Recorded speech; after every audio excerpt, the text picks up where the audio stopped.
They called it the City of the World's Desire. For over a millennium, Constantinople had stood as Christendom's eastern bulwark, a metropolis of golden domes and marble palaces where Roman power persisted long after Rome itself had fallen.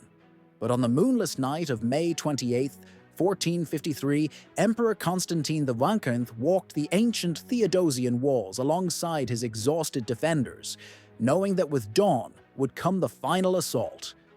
Fewer than 7,000 trained soldiers, Byzantines, Venetians, Genoese, and even a handful of Ottoman deserters, stood against Sultan Mehmed's force of 60,000 to 80,000 men.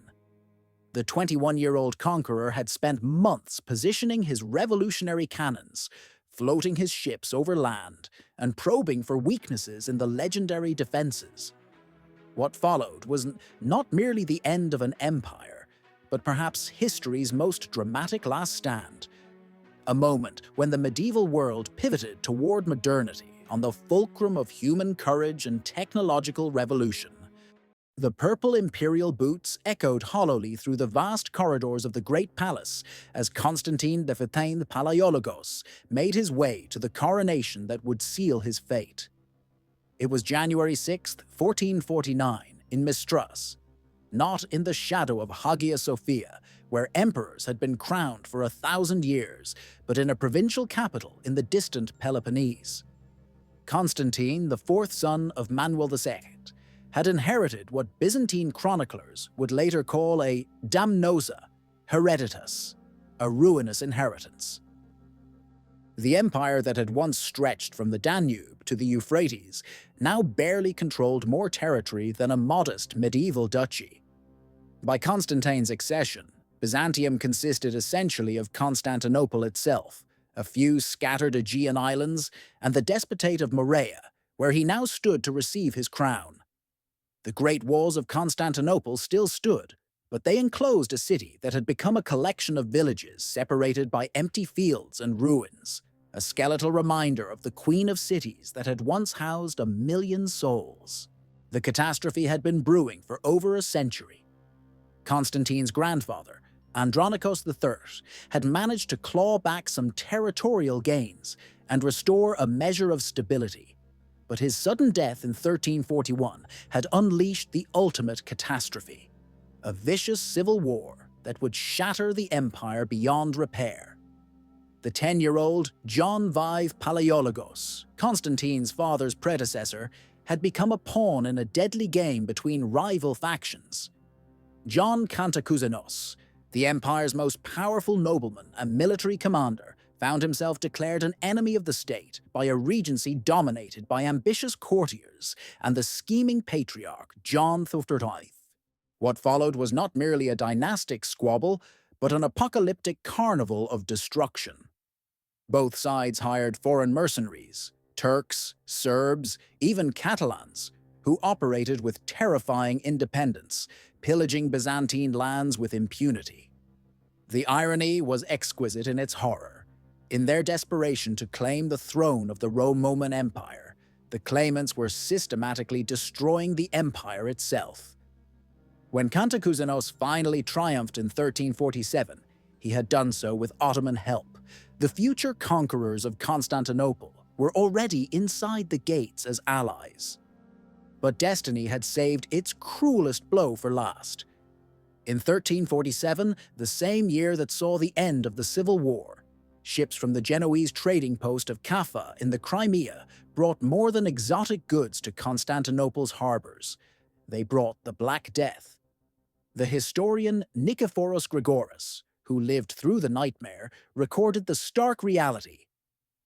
The calamity attacked men as well as women, rich and poor, old and young.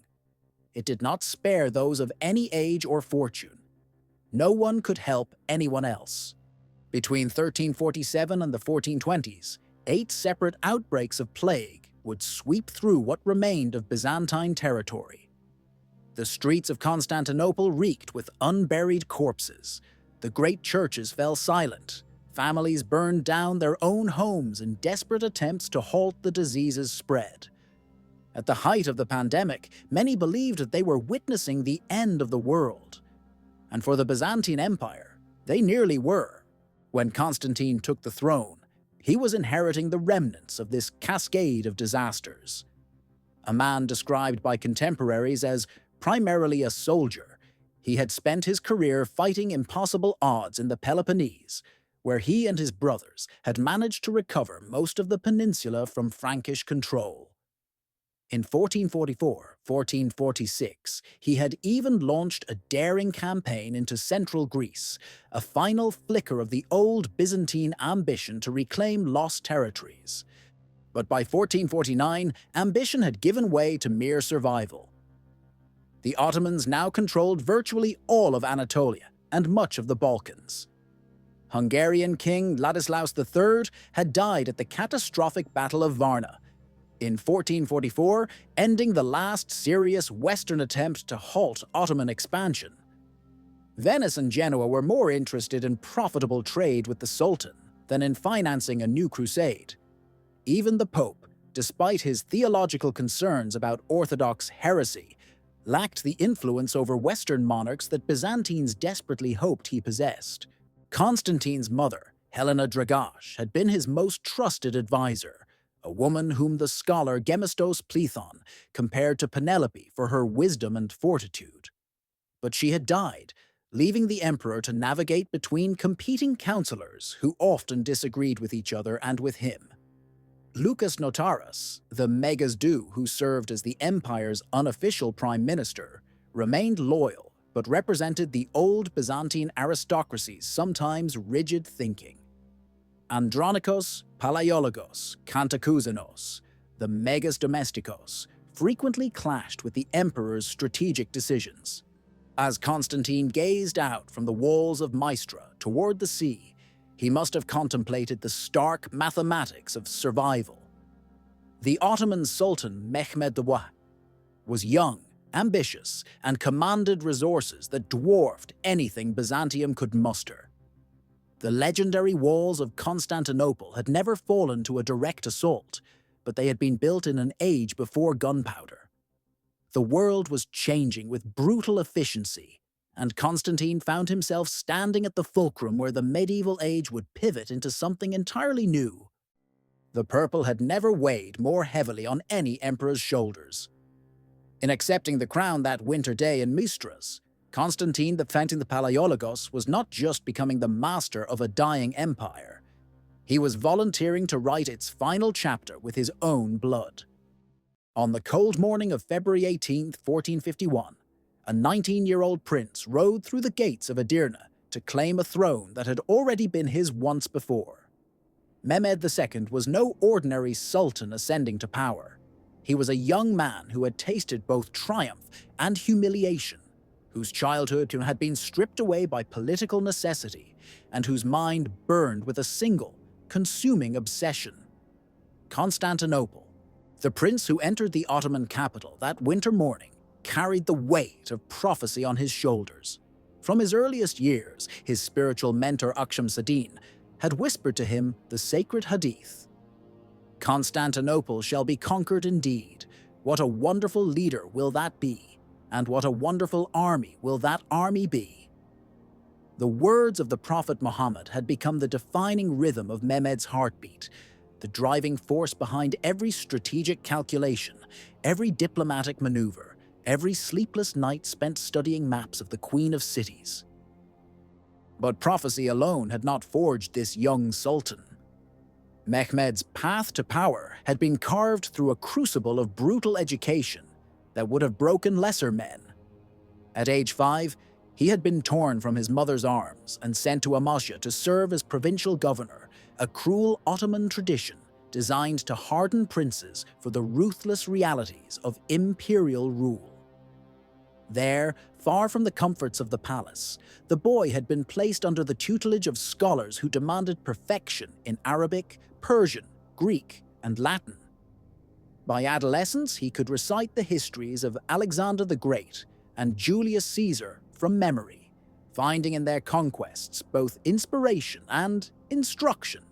When his father Murad II had first abdicated in 1444, placing the 12-year-old Mehmed on the throne, the boy had faced an immediate baptism by fire.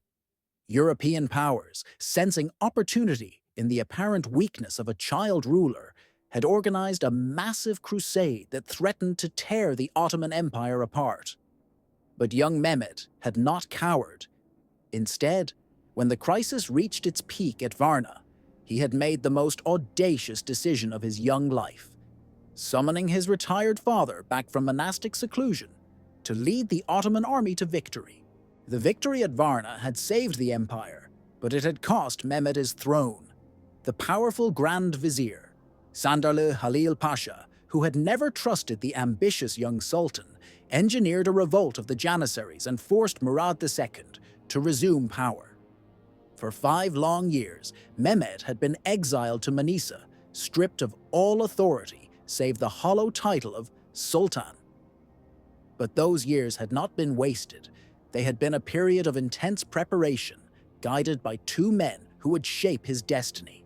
Zaganos Pasha, the brilliant Christian convert who had risen through the Devshirme system, became more than a tutor. He became the voice that would urge Mehmed toward his greatest gamble. Unlike the conservative old guard that counseled caution, Zaganos burned with the same expansionist fire that consumed his young master. When others spoke of consolidation and peace, Zaganos whispered of conquest and glory.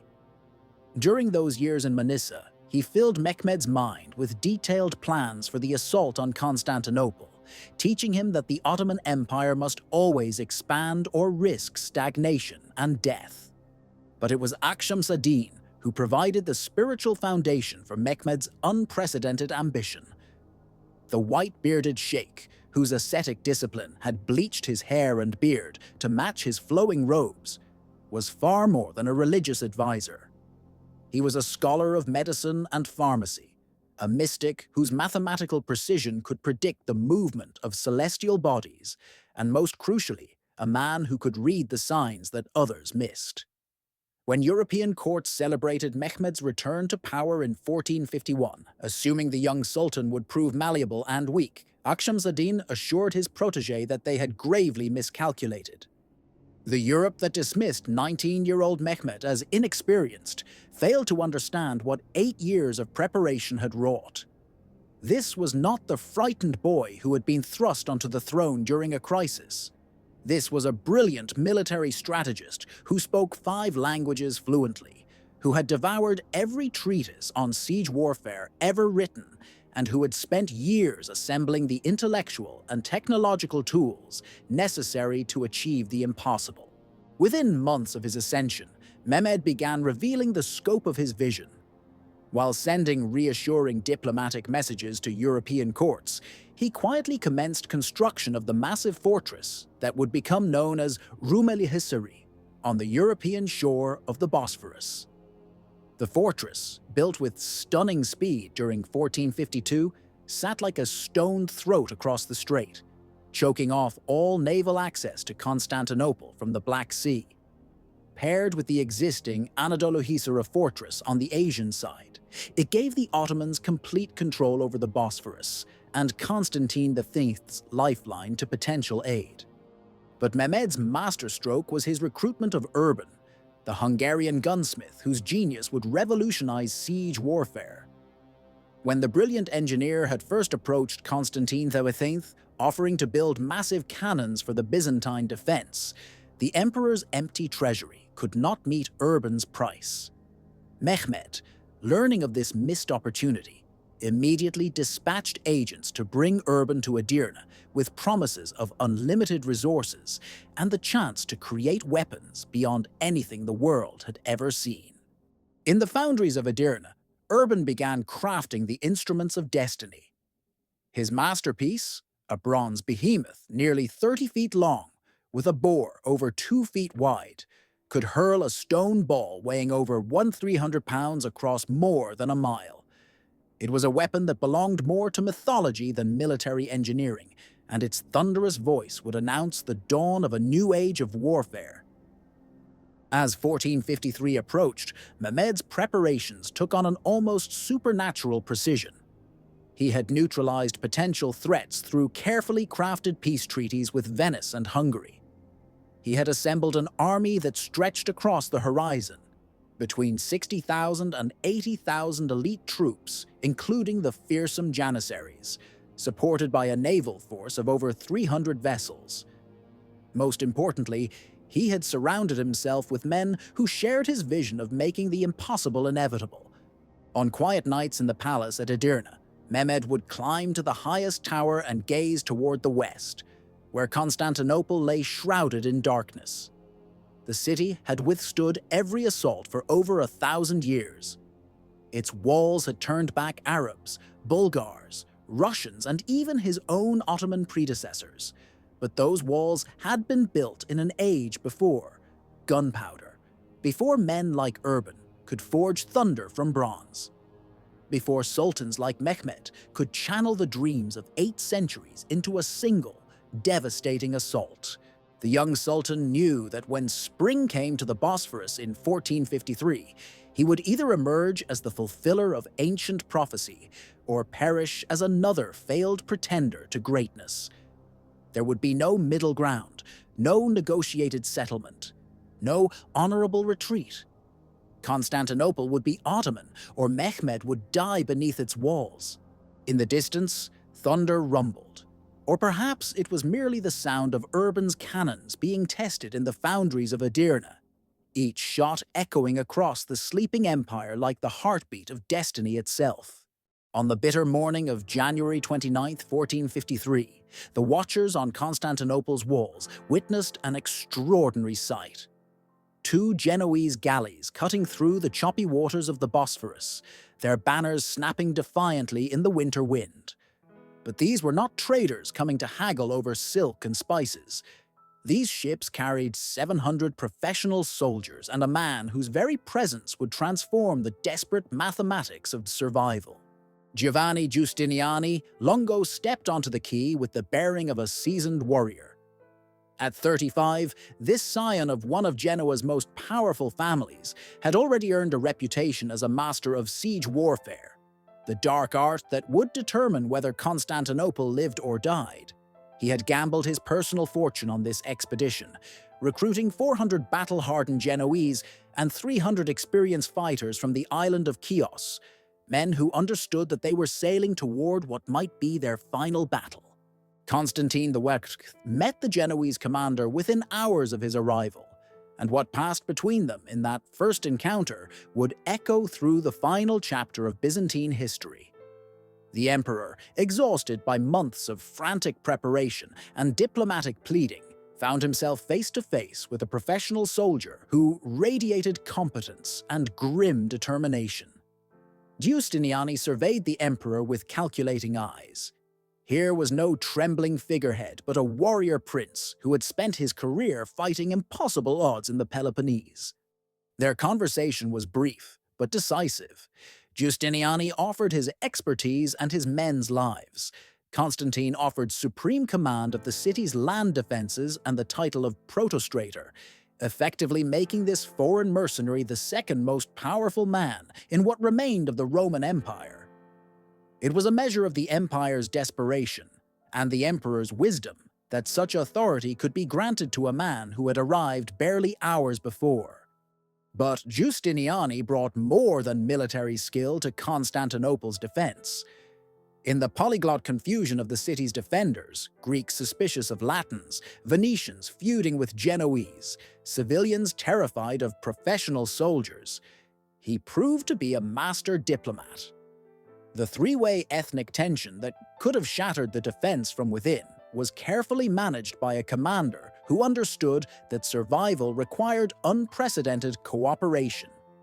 When arguments erupted between Italian factions over wall assignments, Giustiniani settled them with the authority of a man whose reputation preceded him. As winter gave way to spring, the true scope of the defensive challenge became clear. Constantinople's famous Theodosian walls stretched for over 12 miles in a great arc from the Golden Horn to the Sea of Marmara.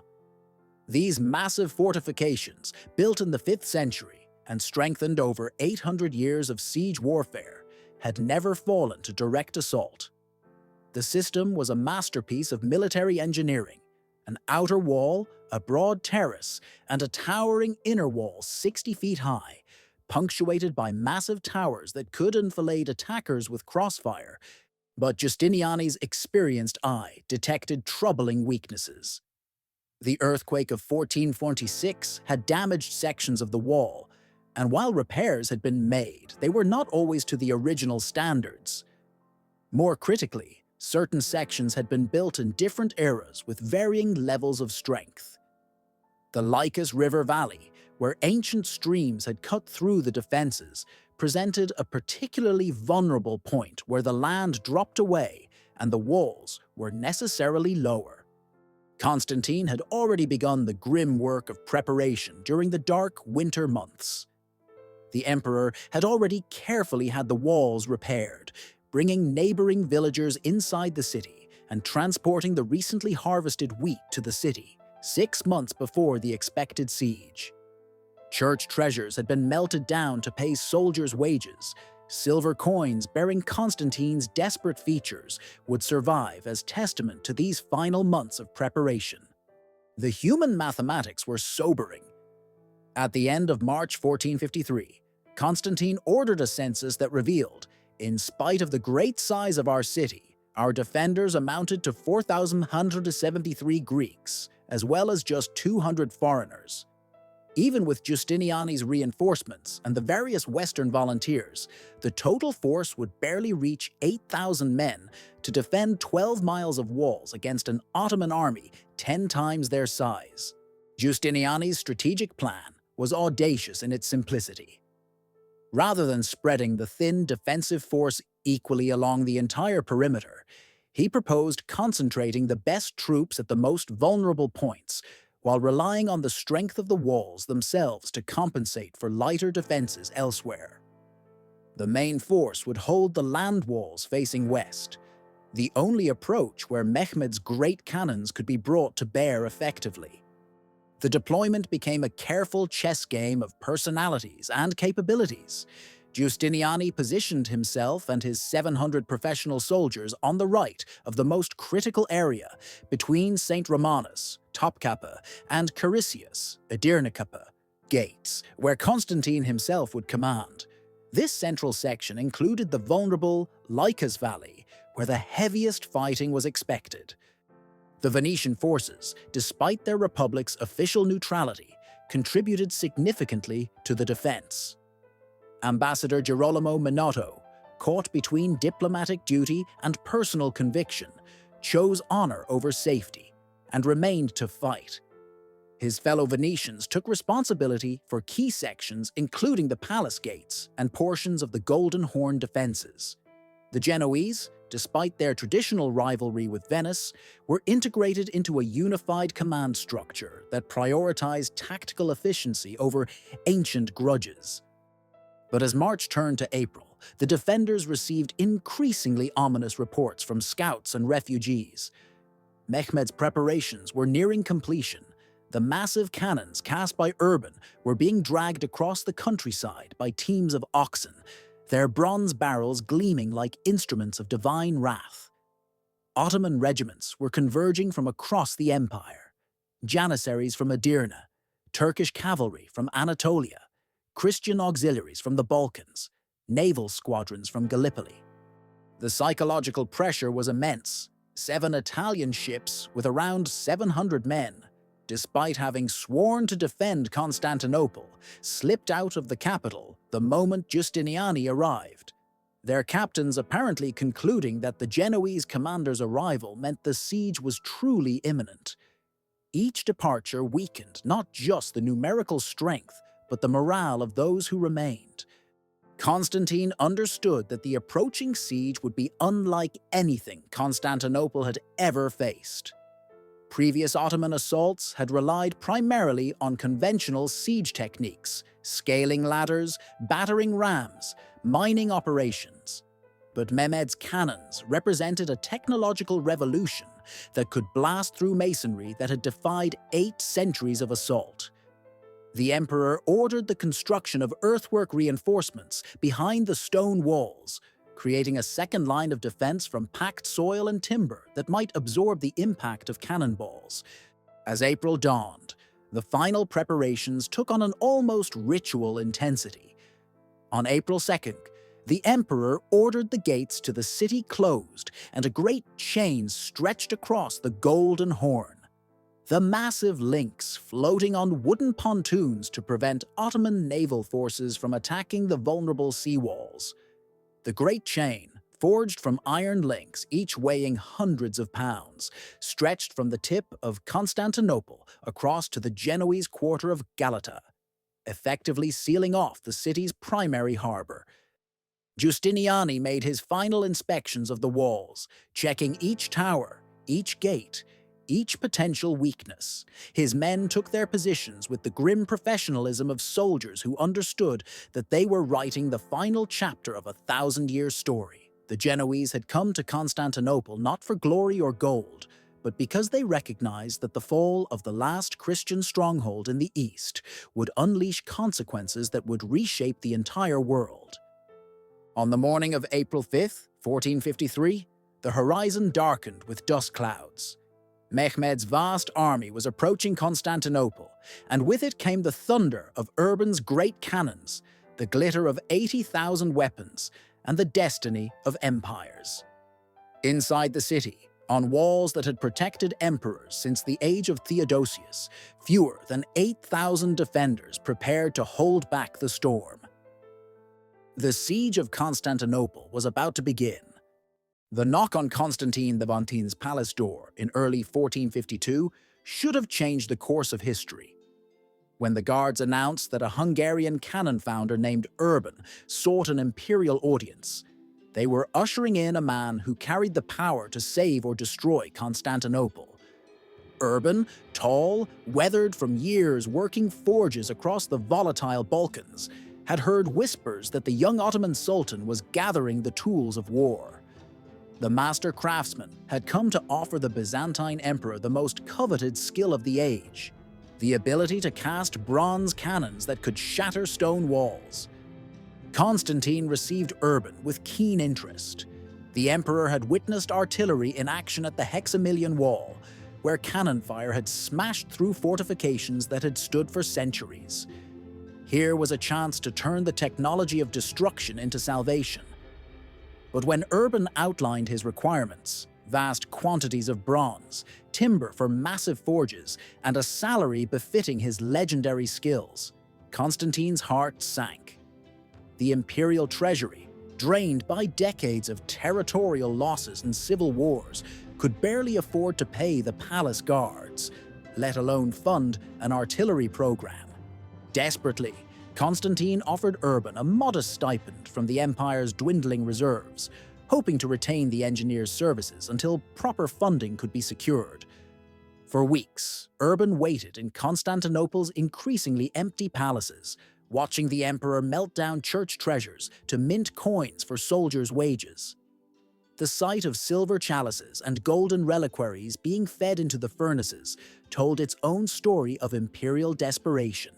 But charity has limits, and empires cannot pay their bills with promises.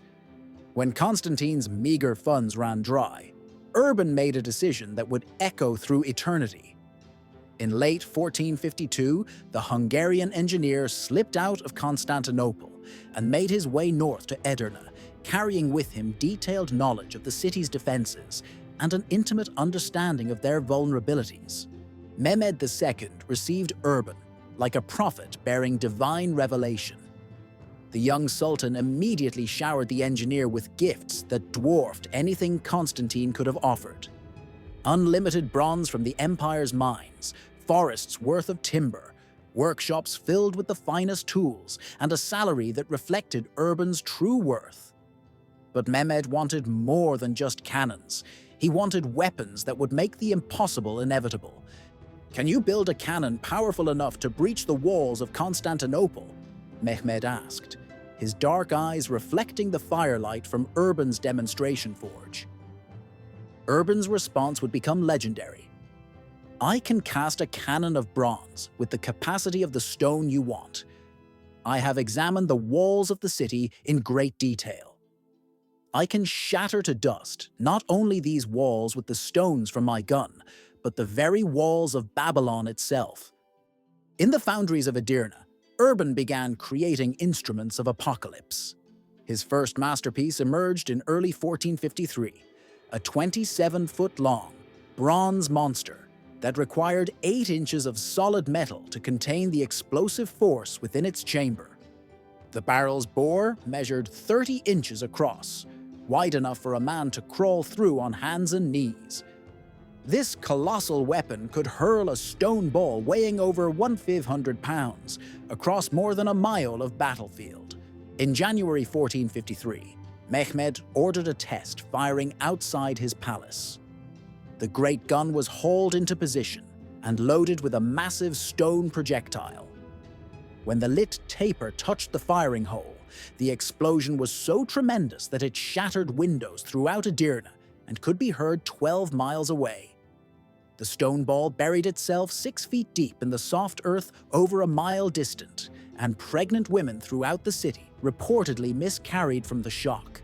But Urban's genius extended beyond creating a single super weapon. He supervised the casting of 70 additional cannons, specifically for the Constantinople siege, creating what amounted to history's first concentrated artillery bombardment.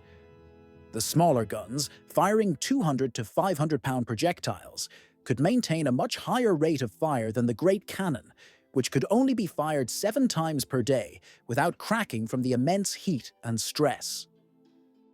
The logistics of moving these bronze behemoths to Constantinople became an operation worthy of the pharaohs. The great cannon alone required 60 to 90 oxen and teams of up to 400 men to drag it the 140 miles from Edirne. The road had to be leveled and reinforced, bridges strengthened, and the massive weapon partially disassembled for the most difficult portions of the journey. Like some primordial migration, this bronze herd moved inexorably toward Constantinople, accompanied by wagons loaded with gunpowder, stone cannonballs, and the specialized tools needed to maintain the weapons. Meanwhile, Mehmed was orchestrating an even more audacious feat of military engineering. The Golden Horn, Constantinople's vital harbor, was protected by a massive chain stretched across its mouth from the city walls to the Genoese quarter of Galata. This barrier had protected the harbor for centuries, forcing attackers to assault only the heavily fortified land walls. But Mehmed studied the terrain with the eye of a general who refused to accept limitations. On the morning of April 22, 1453, the defenders of Constantinople witnessed something that defied comprehension. Ottoman ships were appearing in the Golden Horn, behind the great chain that was supposed to make such an intrusion impossible. During the night, Mehmed's engineers had constructed an oiled wooden causeway over the hills north of Galata.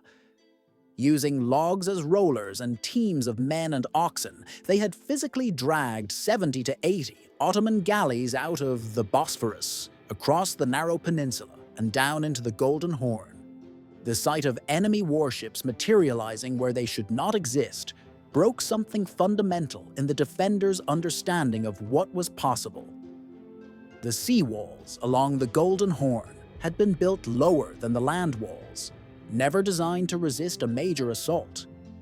Now Constantine would have to divide his already inadequate forces to defend 2 fronts simultaneously.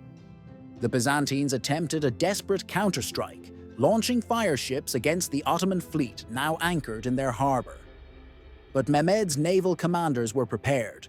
They drove back the attack and captured several Byzantine sailors, whom the Sultan ordered impaled within sight of the city walls.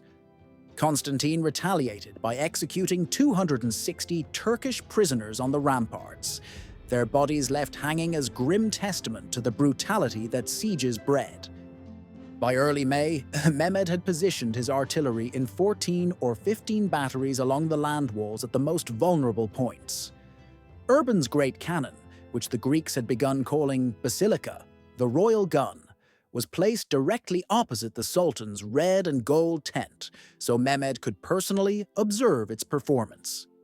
Each large cannon was supported by clusters of smaller weapons in arrangements the Ottoman gunners nicknamed the bear with its cubs. The technical challenges of operating these bronze monsters were immense.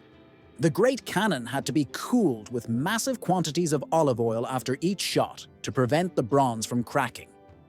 The gunpowder, a mixture of saltpeter, sulfur, and charcoal, had to be mixed fresh at the siege site because the ingredients separated during transport.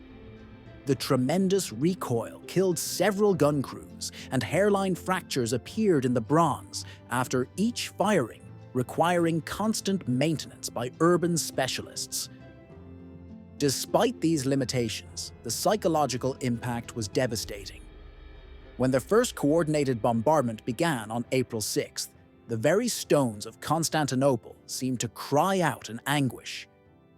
The sound was unlike anything the medieval world had ever heard. A sustained thunder that seemed to split the air itself and shake the foundations of reality. Witnesses described the noise as extraordinary and terrifying, and claimed that the very air seemed to split apart. It seemed like something from another world. The defenders watched in helpless fascination as sections of wall that had stood for 1,000 years crumbled under the bronze hammering. Each impact sent shockwaves through the city, and citizens could feel the vibrations in their bones. Children covered their ears and wept, while priests led prayers for divine intervention against this unleashed hell. Yet the walls, even broken, remained formidable.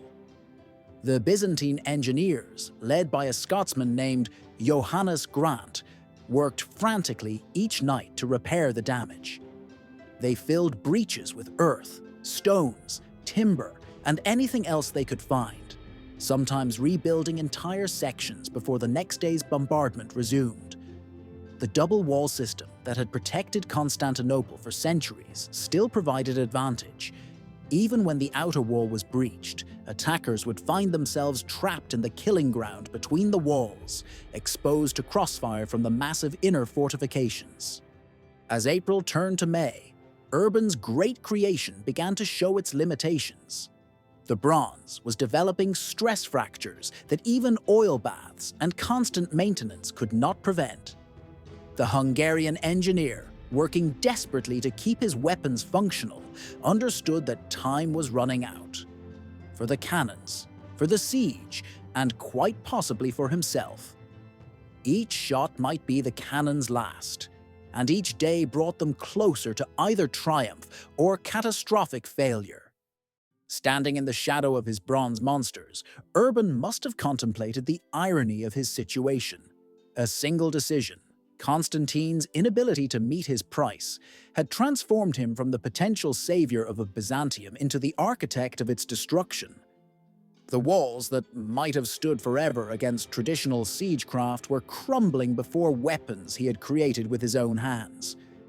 In the Ottoman camp, Mehmed watched the systematic destruction of Constantinople's defenses with the satisfaction of a master strategist. His investment in Urban's genius was paying dividends that would reshape the world. But the young Sultan also understood that artillery alone would not capture the city.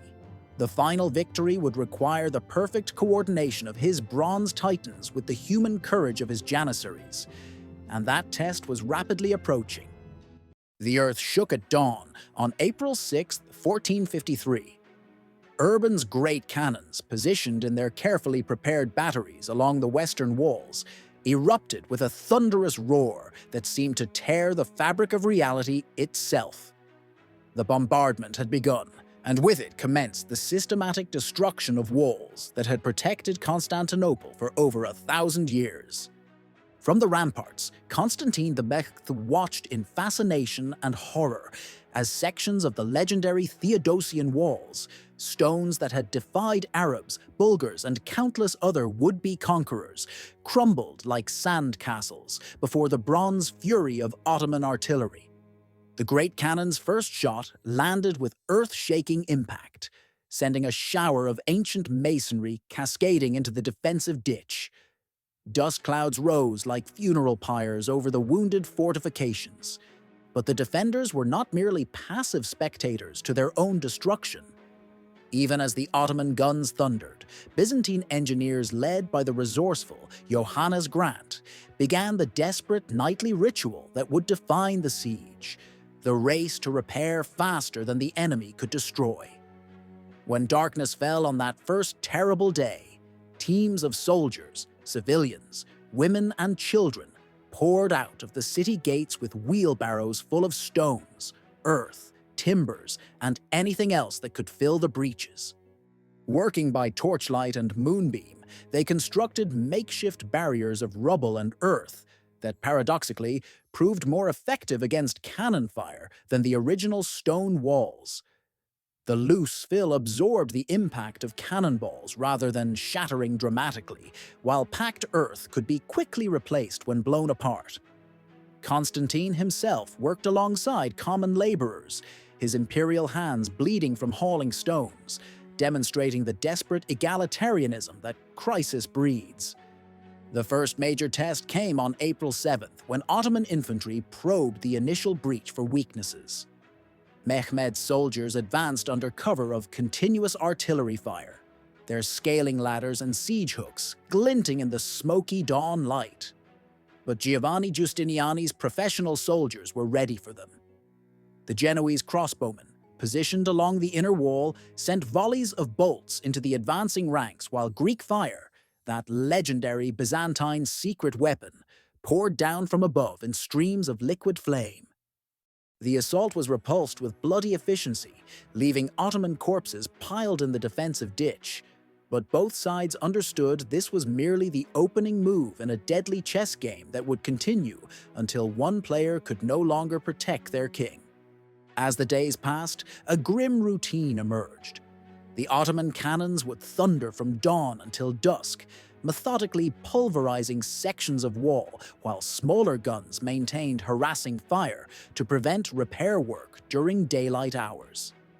The defenders learned to recognize the subtle differences in the guns' voices, the deep, earth-splitting boom of Urban's great cannon, which could only fire 7 times per day, versus the more frequent bark of the smaller weapons that kept up a deadly rhythm throughout the siege.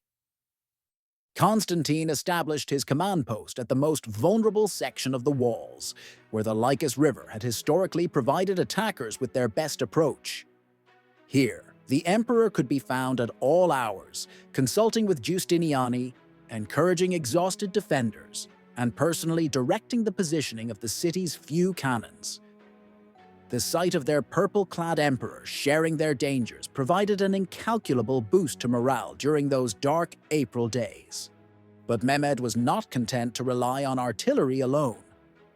On the night of April 18th, he launched the first major infantry assault of the siege, a coordinated attack designed to test the defenders' resolve and identify weaknesses in their defensive arrangements.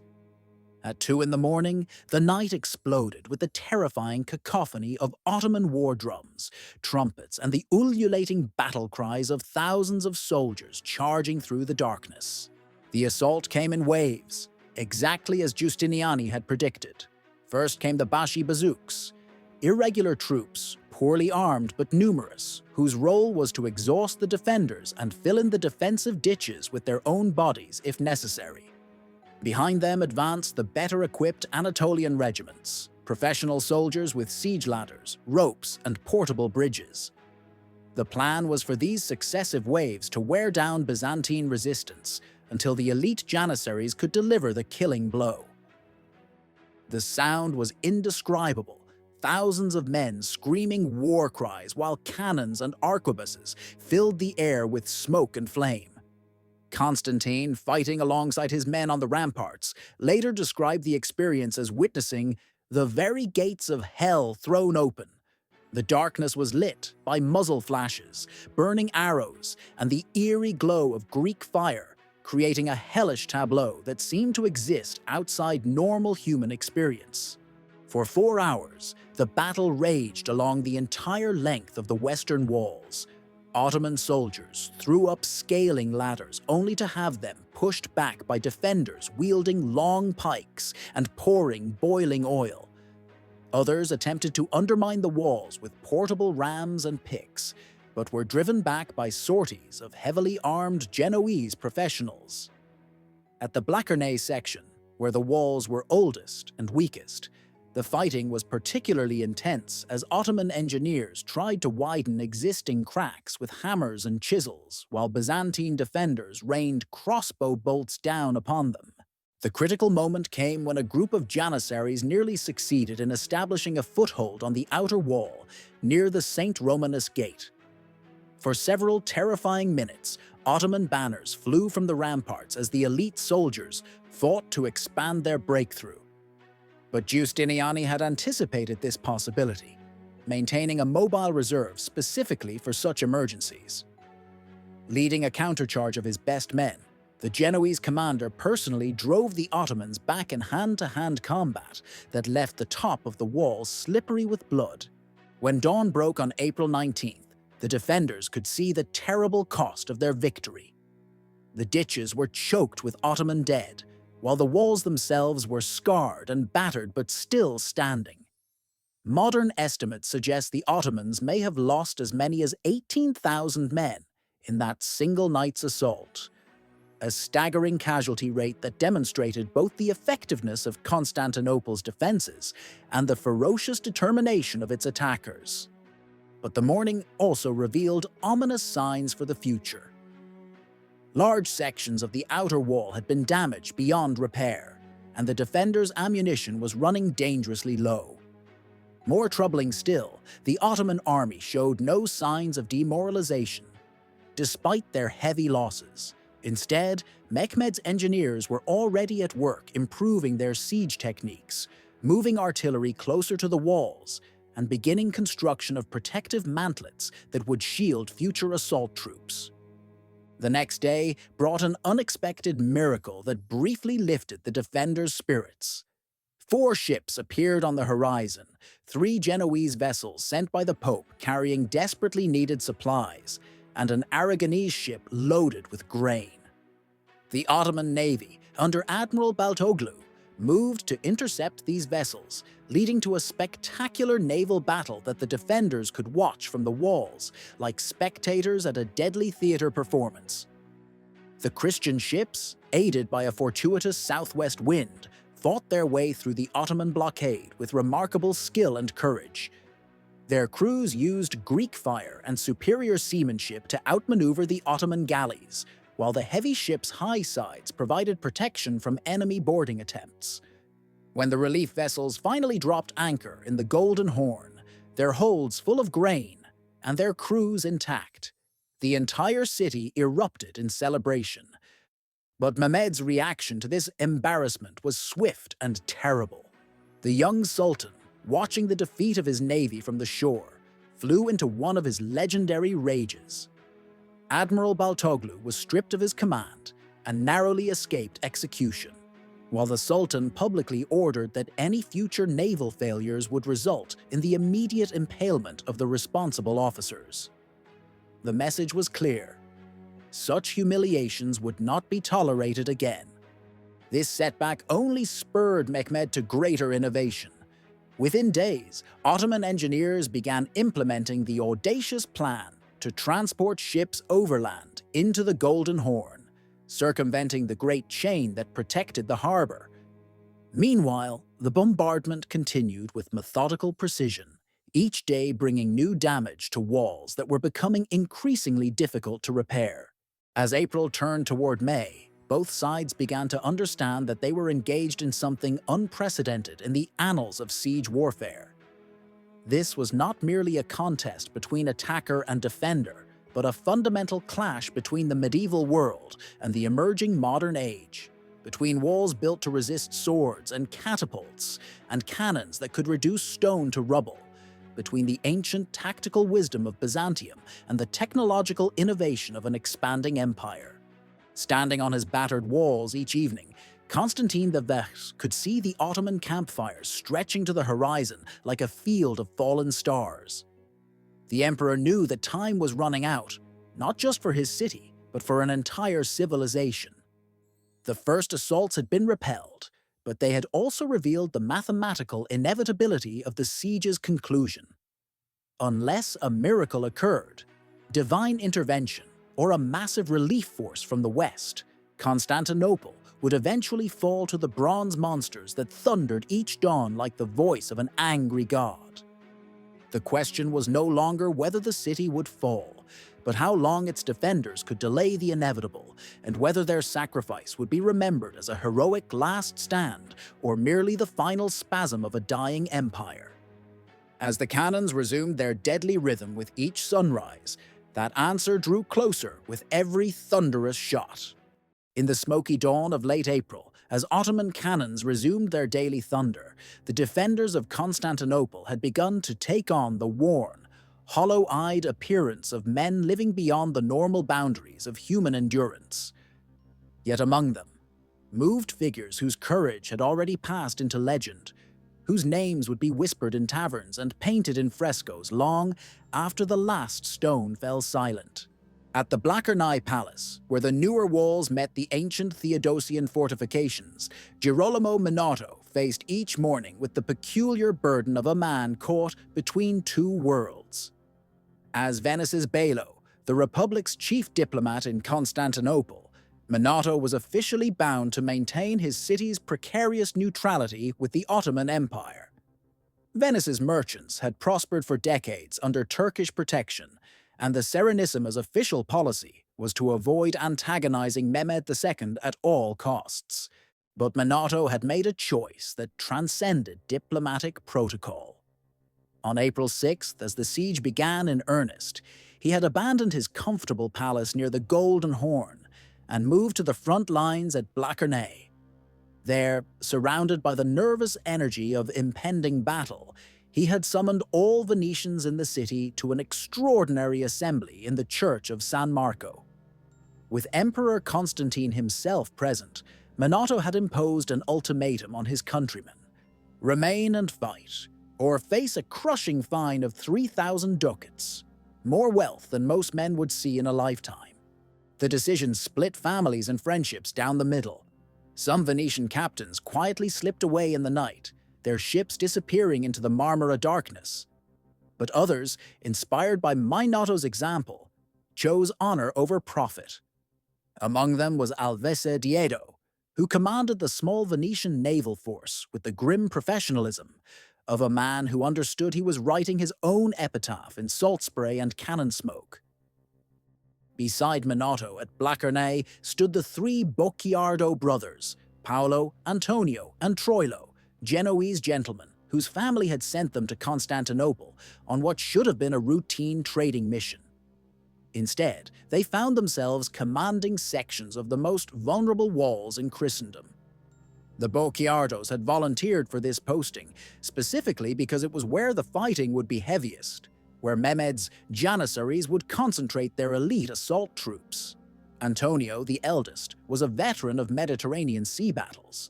Paolo had studied military engineering in Italy.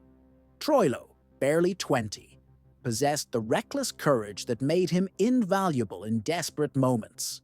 Their sector of the wall had suffered particularly heavy damage from Ottoman artillery. Each night, they supervised repair crews that included everyone from aristocratic merchants to Greek fishermen's wives, all working by torchlight to rebuild what the cannons had destroyed. The Bocchiardos had developed an almost supernatural ability to predict where the next major assault would fall, repositioning their men with an efficiency that saved hundreds of lives during the siege's early weeks. Further south, near the harbor, Gabriele Trevisano commanded the Golden Horn defenses with the calculating mind of a man who had spent his career managing Venice's most dangerous trade routes. Trevisano understood that the sea walls were the weak link in Constantinople's defenses, built lower than the land walls because no enemy had ever seriously threatened the harbor. Now, with Ottoman ships appearing magically in the Golden Horn after their overland portage, Trevisano faced the impossible task of defending inadequate fortifications against an enemy who held naval superiority in what should have been a Byzantine sanctuary. His innovation was to treat the harbor defense like a complex business negotiation, carefully managing his limited resources to maximum effect. Trevisano positioned his men not in static defensive lines but in mobile reserves that could rapidly reinforce whatever section came under attack. He established communication signals using church bells and colored banners that allowed his scattered forces to coordinate like a merchant fleet, navigating through hostile waters. But perhaps no figure embodied the siege's strange internationalism more than Don Francisco de Toledo, the Castilian nobleman who had arrived in Constantinople on what contemporaries described as a spiritual pilgrimage, but which resembled more closely a medieval knight's quest for glorious death. Toledo represented the last flowering of the chivalric ideal, a man who genuinely believed that dying in defense of Christendom's eastern capital would secure his place in paradise. Toledo had established himself at one of the most exposed positions along the walls, where Ottoman assault troops could approach under cover of a slight depression in the ground. He fought with an anachronistic magnificence that both inspired and terrified his companions, wearing full-plate armor in an age of gunpowder, leading charges with a massive two-handed sword that seemed to belong to an earlier century. His Spanish battle cries could be heard above the din of combat, and Ottoman soldiers had begun to recognize his distinctive silhouette on the ramparts. The daily routine of these heroes had settled into a rhythm as precisely choreographed as a religious service. Each dawn brought the resumption of Ottoman bombardment, the great guns thundering their bronze litany of destruction. The defenders would take their positions as masonry rained down around them, manning their limited artillery and organizing repair crews for the inevitable breaches. Midday typically brought probing attacks, small groups of Ottoman soldiers testing the defenses, looking for weak points or unguarded gaps. These encounters were brief but vicious, often decided by individual acts of heroism. Minato had developed a reputation for personally leading counterattacks, his diplomatic training apparently having prepared him remarkably well for hand-to-hand combat. The Bocchiardo brothers coordinated their responses with an almost telepathic understanding, their sections of wall functioning like a single, multi-headed organism. Evenings were devoted to the desperate mathematics of survival, counting ammunition, rationing food, treating wounded, and planning the night's repair work. It was during these twilight hours that the defender's true character emerged. Trevisano would carefully inventory his naval supplies, redistributing resources with the precision of a merchant calculating profit margins. Toledo would spend time in prayer, his armor reflecting the light of votive candles as he prepared spiritually for the next day's combat. The strain was beginning to show in ways both subtle and obvious. Minato had lost significant weight, his diplomatic robes hanging loose on a frame, hardened by weeks of manual labor. The Bocchiardos moved with the careful efficiency of men who had learned to conserve energy for the moments when it mattered most. Trevisano's hair had gone noticeably gray, and he had developed a slight tremor in his hands from the constant stress of command. Yet their morale remained remarkably high, sustained by a combination of professional pride, religious conviction, and the peculiar camaraderie that develops among men facing impossible odds. They had witnessed miracles, cannonballs that should have killed dozens deflecting harmlessly off angle stones, last-minute reinforcements arriving just as sections of wall were about to be overrun. Ottoman assaults faltering inexplicably just when breakthrough seemed certain. More importantly, they had witnessed each other's courage. Minato's transformation from diplomat to warrior had earned him the respect of hardened soldiers who had initially viewed him as a political appointee. The Bocchiardos' tactical innovations had saved countless lives. Trevisano's maritime expertise had proved invaluable in defending a harbor under siege. Toledo's anachronistic heroism had become a rallying point for defenders who needed to believe that individual valor still mattered in an age of artillery. As April turned toward May, these men understood that they were participating in something larger than a military siege. They were witnesses to the end of an age, the final act of a drama that had been playing out for over a millennium. The Byzantine Empire, the last direct continuation of Rome itself, was dying, and they had chosen to die with it rather than flee to safety. Their letters home, when they could be smuggled out, reflected this awareness. Minato wrote to Venice about defending not just a city, but the very idea of Christendom. The Bocchiardos sent word to Genoa that they were honored to stand with the last Caesar. Trevisano described his service as the final voyage of my career, though perhaps not the destination I expected. In the Ottoman camp, Mehmed's commanders had begun to speak of these defenders with grudging respect. Ottoman intelligence reports identified them by name and reputation, recognizing that eliminating these key figures would be crucial to breaking Byzantine resistance. Special rewards were offered for capturing them alive, though most Ottoman soldiers understood that men like these would not surrender. As the siege entered its most crucial phase, these heroes of the walls prepared for what they knew would be their final test. They had held Constantinople far longer than anyone had thought possible, but the mathematical inevitability of their situation was becoming undeniable. The question was no longer whether the city would fall, but whether its defenders would die in a manner worthy of the civilization they represented. Standing on his section of wall each evening, watching the Ottoman campfires twinkle like earthbound stars, each man faced the same fundamental choice that had defined heroes since ancient times: to flee towards safety, or to remain true to something greater than personal survival. They had made their decision, and in making it, they had already achieved a form of immortality that no defeat could destroy. By early May, Constantinople had become a city that existed outside the normal rhythms of life.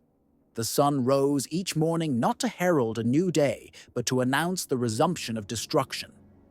The great cannon's voice had become as regular as church bells, marking the hours with bronze thunder that seemed to shake loose not just stones, but the very foundations of hope itself.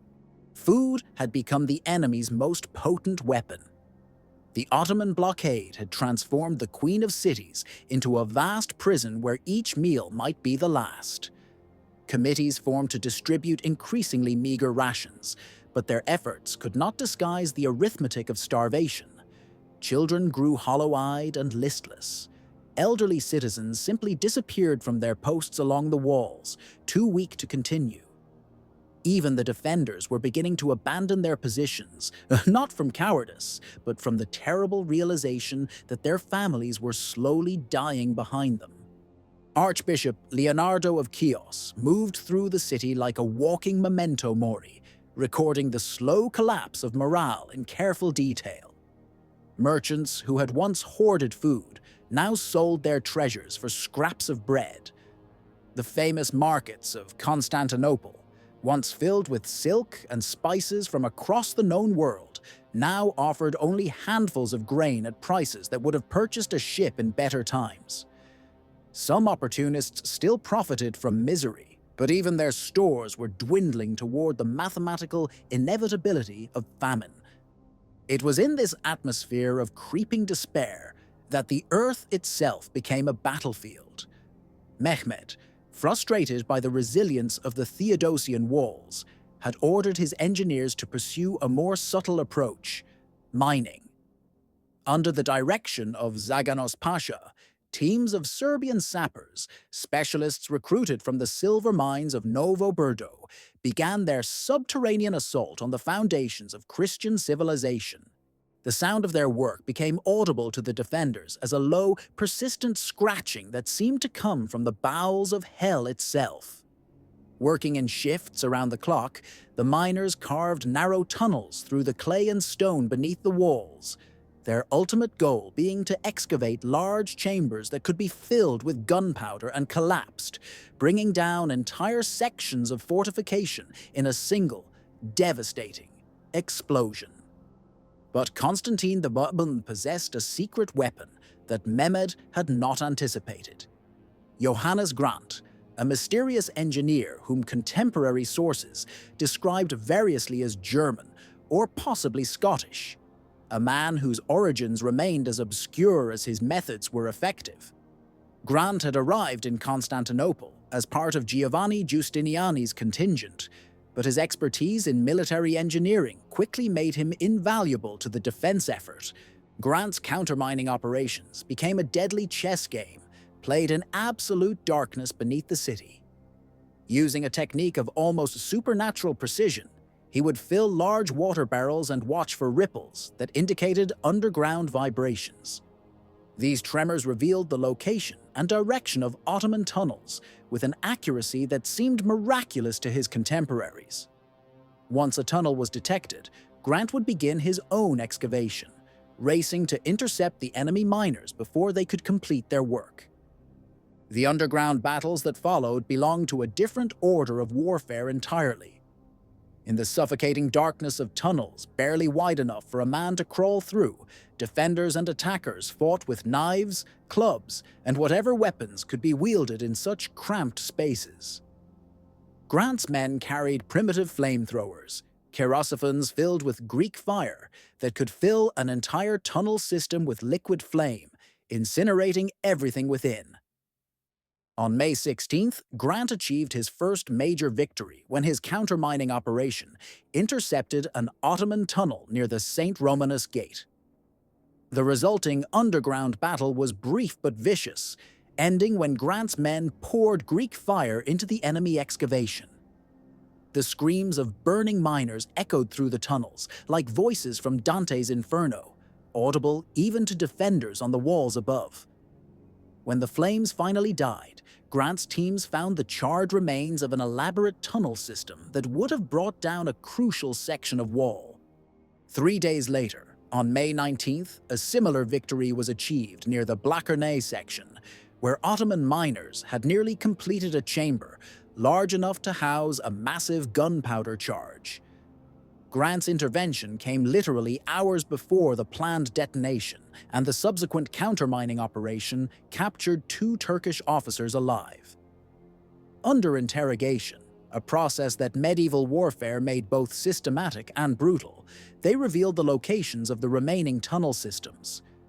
But Grant's greatest triumph came on May 23rd, when his water barrel seismology detected the most ambitious Ottoman mining operation yet attempted.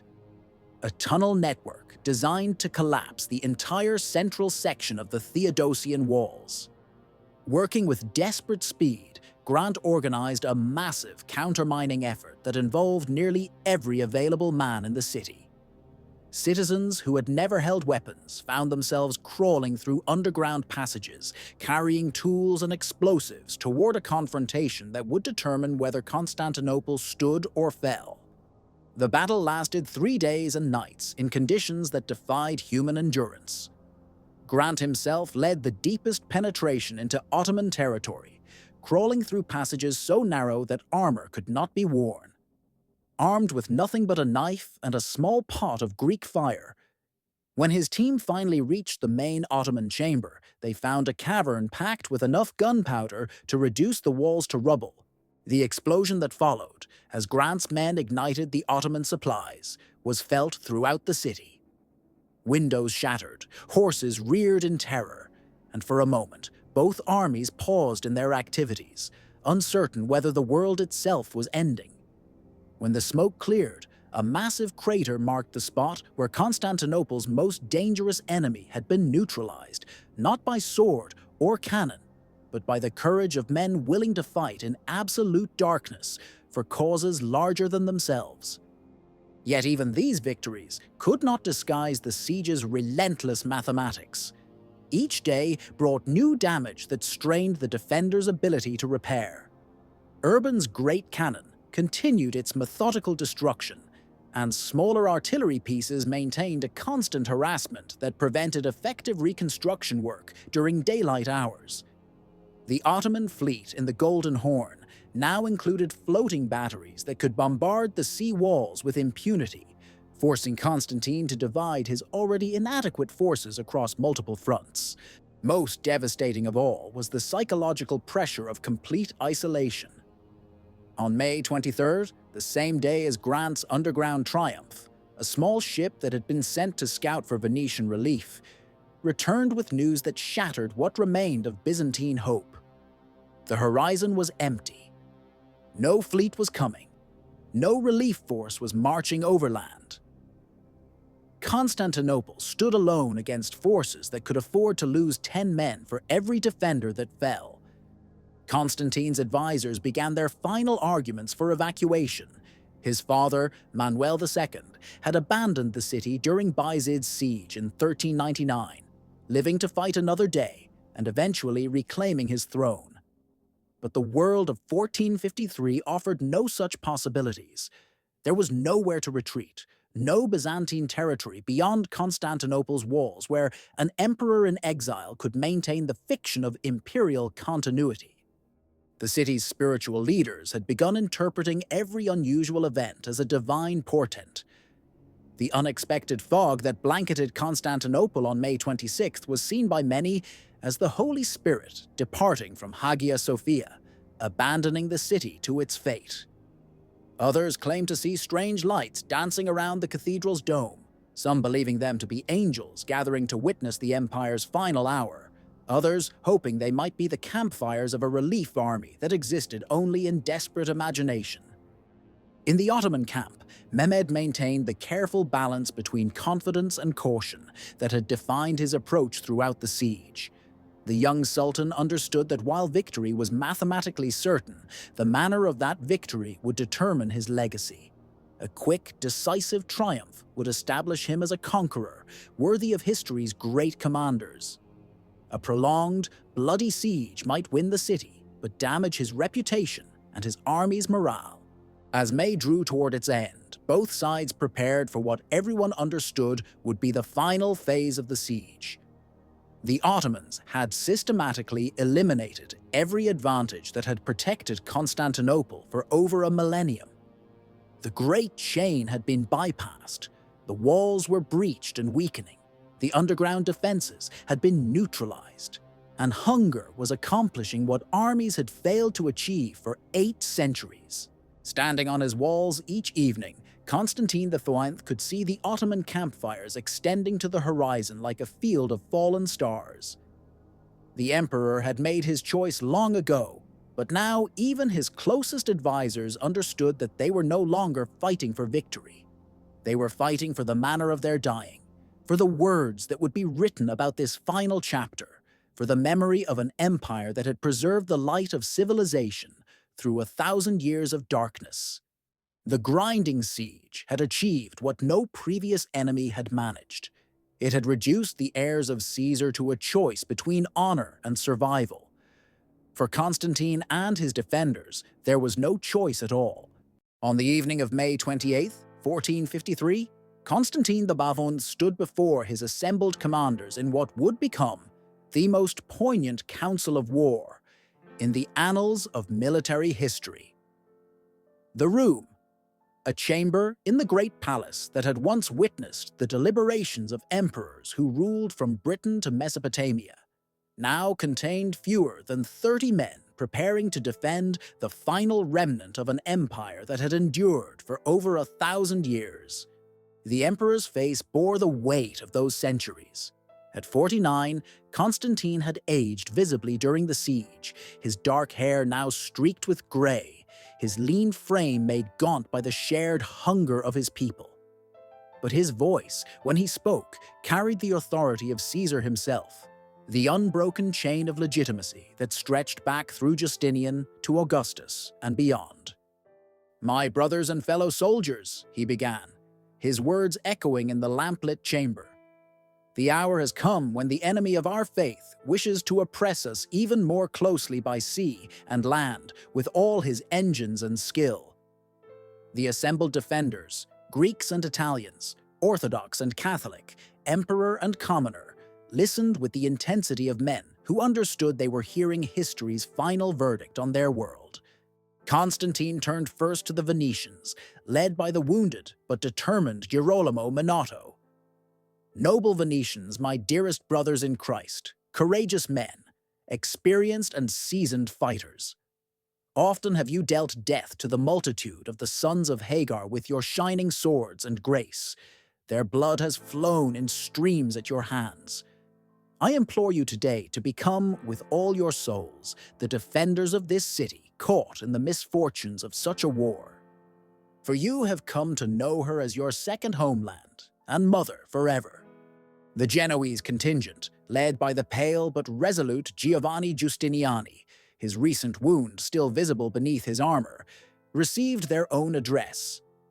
Most honored brothers from Genoa, courageous and illustrious warriors, you are aware and know that this city was not only mine, but yours too for many reasons. You have often assisted her willingly in hours of need and have delivered her from her enemies.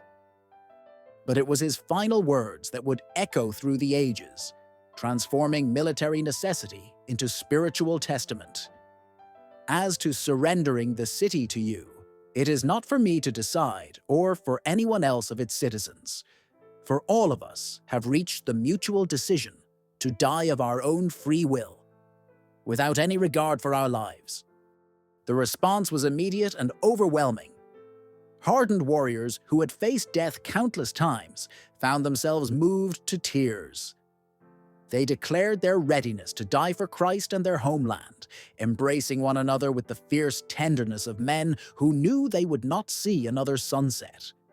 Constantine himself moved from commander to commander, asking forgiveness for any wrongs he might have done them, receiving the same humble gesture in return. As the council dispersed, each man returned to his position with a strange mixture of despair and exultation. They had been given permission to become heroes, to transform their inevitable deaths into something larger than mere military failure. In accepting the mathematics of defeat, they had discovered the alchemy that transmutes mortal endings into immortal legend. But Constantine's night was far from over. As the commanders departed for their final preparations, the emperor faced a decision that would have been unthinkable to his predecessors: where to seek his final communion with God. The great cathedral of Hagia Sophia, holy wisdom, awaited, but it carried with it the bitter memory of religious controversy that had divided his people even as death approached their gates. 4 months earlier, in December 1452, Constantine had authorized the formal proclamation of union between the Orthodox and Catholic churches, a desperate gambit to secure Western military aid. The ceremony in Hagia Sophia had been magnificent in its symbolism. Orthodox patriarch and papal cardinal celebrating together under the great dome that Justinian had built to rival Solomon's temple. But the people of Constantinople had largely rejected the union, many declaring they would rather accept the turban than the tiara, preferring Ottoman rule to papal submission. Now, on this final night, theological differences dissolved in the face of shared mortality. As evening deepened into night, Constantine made his way through the darkened streets to Hagia Sophia, where an extraordinary scene awaited him. The great cathedral blazed with candlelight, its soaring dome alive with golden mosaics that seemed to dance in the flickering illumination. But more remarkable still was the congregation that filled the vast nave. Orthodox and Catholic clergy serving together, Greek nobles standing beside Venetian merchants, Genoese soldiers kneeling next to Byzantine civilians. Cardinal Isidore of Kiev, the papal legate who had brought 200 soldiers to the city's defense, celebrated the divine liturgy alongside Orthodox clergy who had previously shunned him. The liturgical language alternated between Greek and Latin, but the prayers transcended linguistic barriers. This was the last Mass that would ever be celebrated in Hagia Sophia, at least the last for 466 years, until a brave Greek priest would secretly perform the rite in 1919.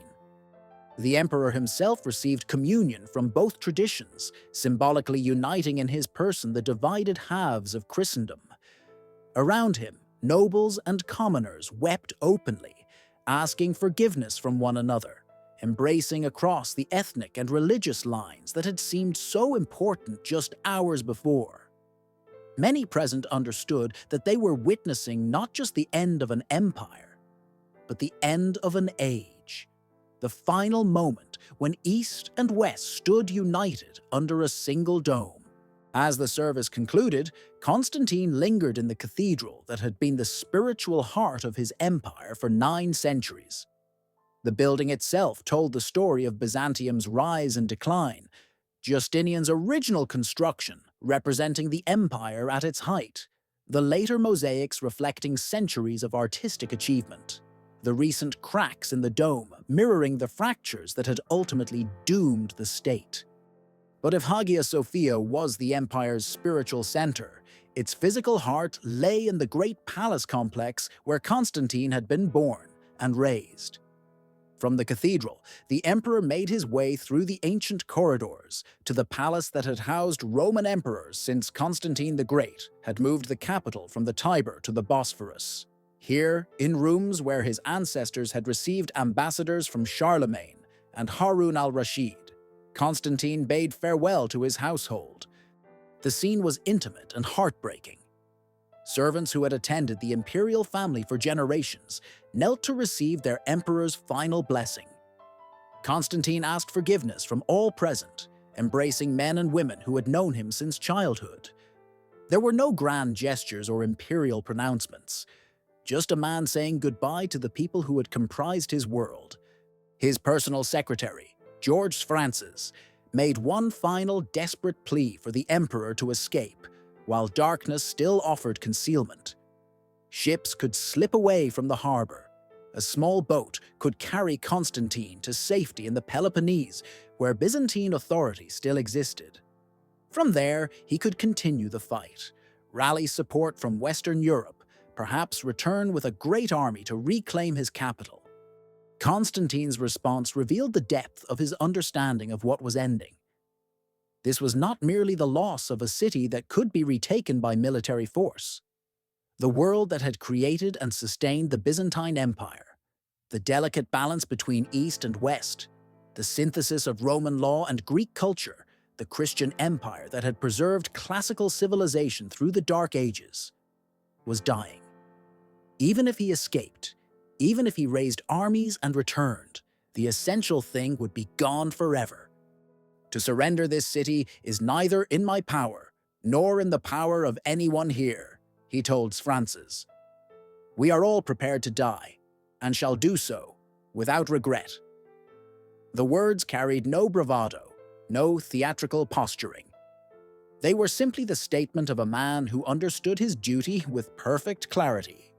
As midnight approached, Constantine made his final preparations.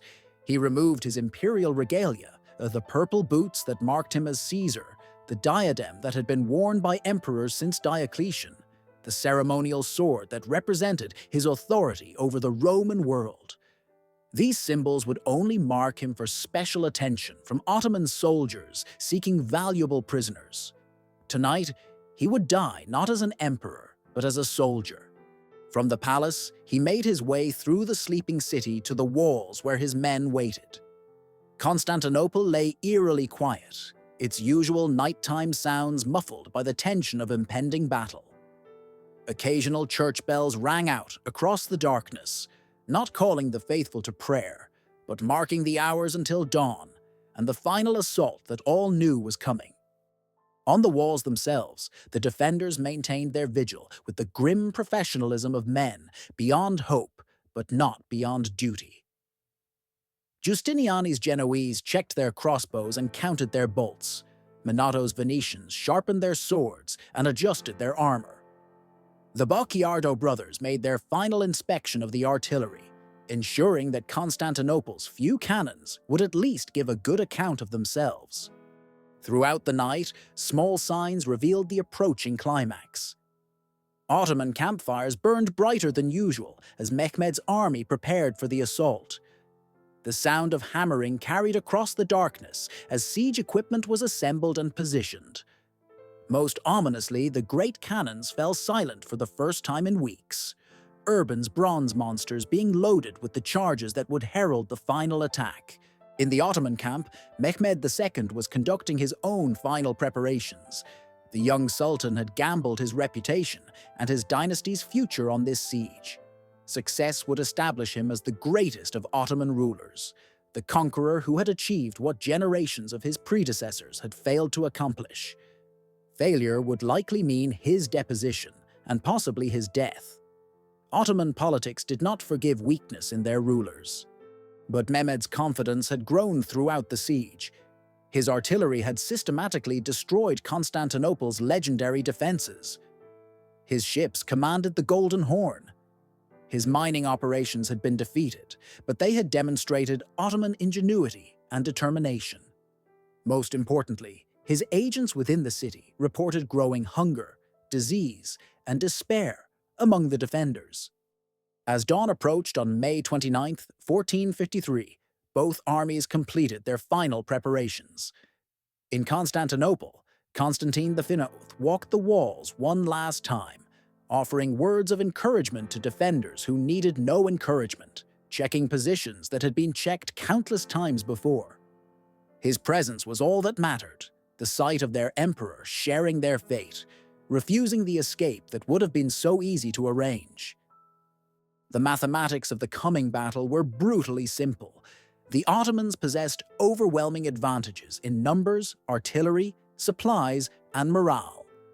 The defenders held positions that were still formidable despite weeks of bombardment, but they lacked the manpower to adequately defend 12 miles of fortifications.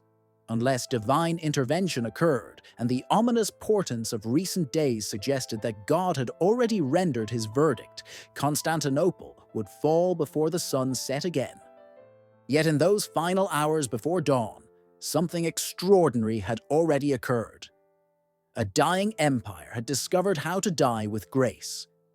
A divided people had found unity in their shared fate. An emperor had chosen duty over survival, honor over pragmatism. Whatever happened in the coming assault, they had already achieved a victory that no military defeat could diminish. The last night of the Byzantine Empire was ending. The first day of a new age was about to begin. The earth trembled beneath Constantinople as the pre-dawn darkness of May 29, 1453, shattered with the thunderous roar of Urban's great cannon. The massive bronze beast, positioned barely 250 yards from the Theodosian walls, belched forth its stone projectile with such force that windows shattered throughout the city and sleeping birds fell dead from their perches. This was no ordinary bombardment. This was Mehmed's final symphony of destruction, conducted with the precision of a master strategist who had waited 54 days for this moment. Along the walls, Constantine XI stood silhouetted against the orange glow of torches, his imperial regalia exchanged for the practical armor of a common soldier.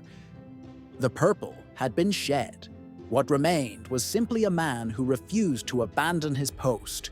Giovanni Giustiniani, wounded but undaunted, positioned his Genoese marines at the critical Mesotachion, the middle wall where the Ottoman batteries had concentrated their fury for weeks. The stones beneath their feet were no longer the solid masonry of Theodosius II, but a patchwork of rubble, timber, and desperate hope. At precisely 1:30 a.m., the assault began with a sound that survivors would describe as the roar of 10,000 demons. The first wave consisted of Mehmed's irregulars, the Bashi Bazouks, expendable troops whose purpose was not victory but exhaustion. They crashed against the walls like a human tide, scaling ladders appearing from the darkness as defenders poured Greek fire and boiling oil from above.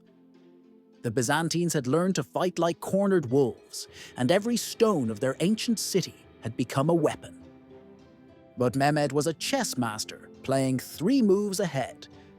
As the first wave died against the walls, his Anatolian regulars, disciplined soldiers from the heartland of his empire, pressed forward with methodical precision.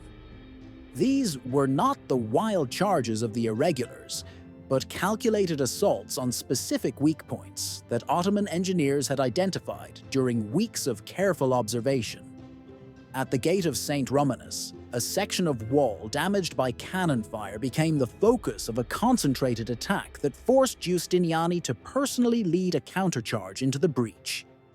The Genoese commander, his armor dented and bloodstained, fought with the desperate courage of a man who knew that retreat meant not just defeat, but the end of Christian Constantinople.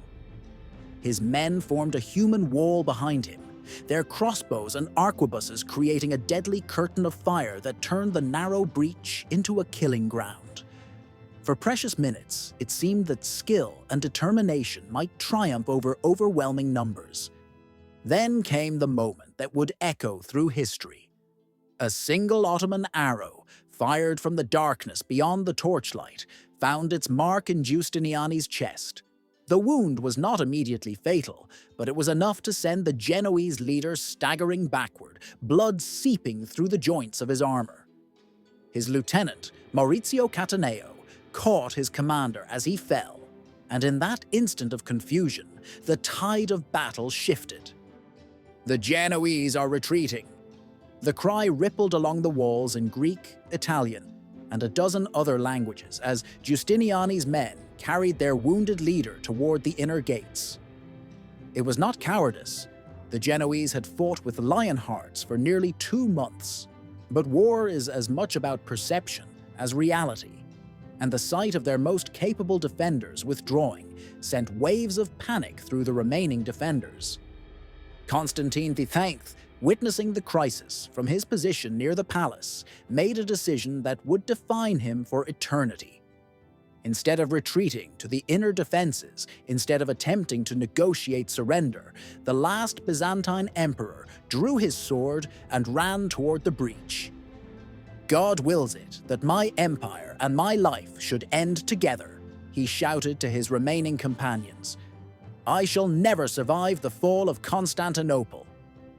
What followed was not a battle but an apocalypse. Mehmed's elite janissaries, held in reserve for precisely this moment, surged forward through the gap in the wall like a steel-tipped spear thrust into the heart of Byzantium. These were the Sultan's household troops, men who had trained from childhood for this moment, their distinctive white caps and curved swords gleaming in the pre-dawn light. At the Kirka Porta, a small gate in the outer wall that had been left unlocked by accident or sabotage, a handful of Ottoman soldiers discovered what would become the fatal breach. The gate, forgotten in the chaos of the main assault, provided access to the space between the outer and inner walls, the peribolus. Once inside this no-man's land, the Ottomans could attack the main wall from behind, turning the defenders' strongest positions into death traps. The sight of Ottoman banners appearing atop the wall sections that had been held for nearly 2 months sent the final wave of panic through the city. Church bells, which had rung defiantly throughout the siege, fell silent as their towers were overrun. The great chain across the Golden Horn, which had protected the city's harbor for so many centuries, became merely a symbol of resistance rather than an actual barrier, as Ottoman ships sailed beneath it into the heart of Byzantine naval power. In the final moments, as the sun began to rise over the Bosphorus, Constantine V made his last stand not as an emperor, but as a soldier of Byzantium. Stripping away the few imperial insignia that remained on his armor, he charged into the melee at the gate of St. Romanus with his sword raised high. 3 of his most loyal companions, his cousin Theophilus Palaeologus, the Spanish knight Francisco of Toledo, and the Italian John Dalmata, fell beside him as they fought to plug the breach with their own bodies.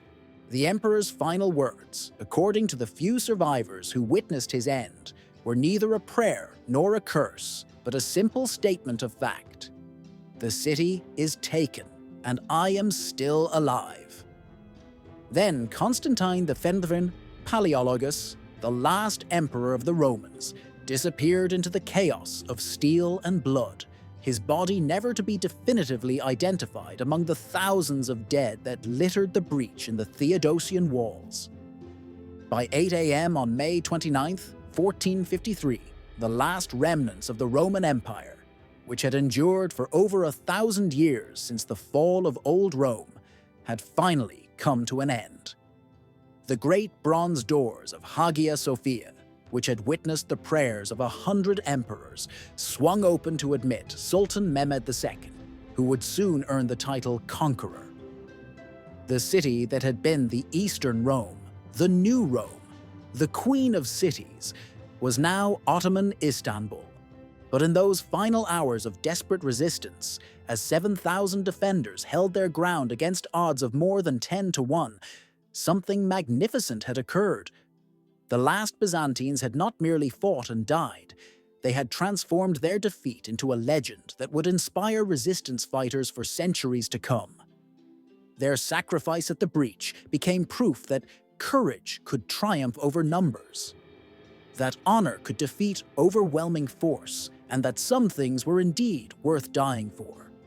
The walls of Constantinople had finally fallen, but the spirit of Byzantium, embodied in the defiant last stand of Constantine XI and his defenders, would prove to be unbreachable. The silence that fell over Constantinople at noon on May 29, 1453, was unlike anything the ancient city had ever known.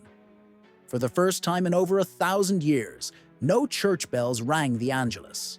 The great dome of Hagia Sophia, which had watched over the Queen of Cities through plague, earthquake, and siege, now gazed down upon a transformed world. Sultan Mehmed II, barely 21 years old, stood in the nave where emperors had once been crowned, his boots echoing on marble floors that had witnessed the footsteps of Justinian, Basil the Bulgar Slayer, and Constantine the Great himself. The young conqueror's first act was not one of destruction, but of preservation. As his soldiers began the traditional 3 days of pillaging that Islamic law permitted after a siege, Mehmed issued a proclamation that would echo through the centuries. The city's greatest architectural treasures would be protected, its diverse population could remain, and those who had fled could return safely. This was not mere magnanimity, it was the calculated wisdom of a ruler who understood that he had inherited not just a city, but the crossroads of the world. Within hours of the conquest, something remarkable began to unfold. The same Ottoman soldiers who had scaled the Theodosian walls were now carefully cataloguing the Byzantine treasures within the Great Palace. Scholars who had served in Mehmed's court rushed to the imperial library, not to destroy its contents, but to preserve the ancient Greek manuscripts that contained the lost works of Aristotle, Plato, and countless other classical authors. The conquest of Constantinople had inadvertently become the salvation of classical learning. These rescued texts would soon find their way to Venice, Florence, and Paris, fueling the Renaissance that was already transforming Western Europe. But the most profound transformation was happening in the minds of those who had witnessed the siege. Giovanni Giustiniani, carried from the battlefield with what should have been a mortal wound, somehow survived his injuries and returned to Genoa with tales that would reshape European military thinking. His detailed accounts of Ottoman artillery tactics, the coordination of land and sea forces, and the psychological warfare employed by Mehmed became required reading in every major court, from London to Vienna. The Hungarian engineer Urban, whose great cannon had breached the walls, found himself the most sought-after military engineer in Europe. His innovations in siege warfare, the use of massive bronze cannons, the calculated mathematics of trajectory and powder charges, the systematic bombardment of specific wall sections, revolutionized fortress design across the continent. Within a decade, every major European city was rebuilding its fortifications according to principles learned from the fall of Constantinople. Perhaps most significantly, the siege had proven that technological superiority could overcome even the most formidable defenses. The Theodosian walls, which had protected Constantinople for over 1,000 years, had finally met their match not in human courage or military strategy alone, but in the marriage of metallurgy, mathematics, and gunpowder. The age of the castle and the walled city was ending. The age of the cannon and the star fort had begun. In the weeks following the conquest, as news of Constantinople's fall spread across Europe, the reaction was nothing short of apocalyptic. Pope Nicholas V declared 3 days of mourning, and church bells across Christendom tolled for the death of the Eastern Empire. In Venice, the Doge ordered all ships to fly their flags at half-mast. In Paris, King Charles VII spoke of a darkness fallen across the world. The psychological impact of losing the city that had been Christendom's easternmost bastion for over a millennium was profound and lasting. Yet, from this apparent catastrophe emerged an unexpected renaissance of Byzantine culture in the West. The Greek scholars who fled Constantinople didn't simply disappear. They carried with them the accumulated learning of centuries. Cardinal Bessarion, who had represented the Byzantine Church at the Council of Florence, became the focal point of a Greek revival in Rome.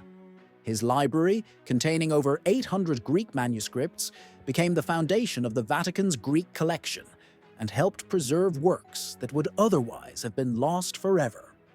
The military lessons of the siege reverberated through the centuries in ways that would have astonished both Constantine I and Mehmed II. The coordinated use of artillery, infantry, and naval forces that had conquered Constantinople became the template for successful siege warfare for the next 300 years.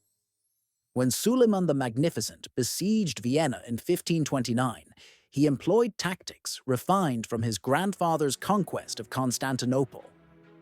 When the French revolutionaries stormed the Bastille in 1789, they used artillery techniques that traced their lineage back to Urban's great cannon. But perhaps the most enduring legacy of the last Byzantines was not military or technological, but spiritual. The story of 7,000 defenders holding out against overwhelming odds became a template for resistance movements across the globe.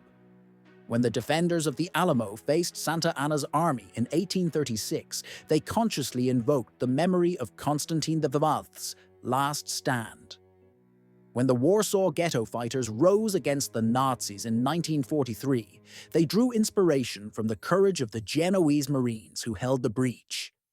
The idea that a righteous cause could triumph even in defeat, that honor mattered more than survival, that some things were worth dying for, these concepts, crystallized in the siege of Constantinople, became part of the Western world's moral vocabulary. The search for Constantine V's body continued for decades after the siege. Mehmed II himself ordered searches of the battlefield, hoping to give the last emperor a burial worthy of his courage. Though his body was never definitively identified, several soldiers claimed to have found a corpse wearing imperial regalia near the gate of St. Romanus. Whether true or not, the fact that the Ottoman Sultan sought to honor his fallen enemy speaks to the profound respect that the siege had generated for the defenders' valor.